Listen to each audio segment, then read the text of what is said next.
ஸ்தோத்திர பலியிடுகிறவன் என்னை மகிமைப்படுத்துகிறான்.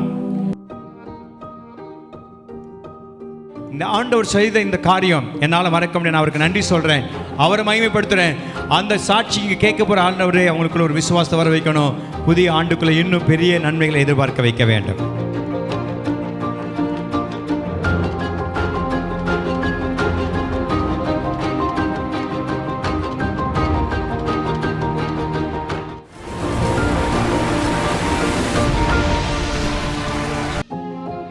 இந்த ஆண்டுக்கான வாக்குத்தத்தத்தை நம்ம எல்லாரும் பெற்றுக்கொண்டு தொடர்ந்து இந்த வாக்குத்தத்தோடு கூட இந்த வருஷத்தினுடைய வாழ்த்துக்களை ஒருத்தருக்கு பகிர்ந்து கொள்ள போகிறோம்.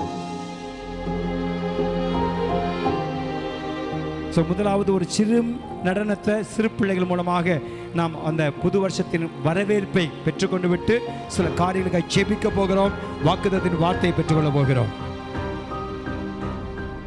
நான் வறட்சியா இருக்கும், ஒரே மாதிரி ஐயோ களைப்பா இருக்கு, தண்ணி கிடைக்கான்னு சொல்லி ஒரு விதமான சோர்ந்து போய், ஆனால் தண்ணி குடிக்கிற பொழுது உள்ளுக்குள்ள தாகம் தணிந்து ஒரு திருப்தி உண்டாகும்.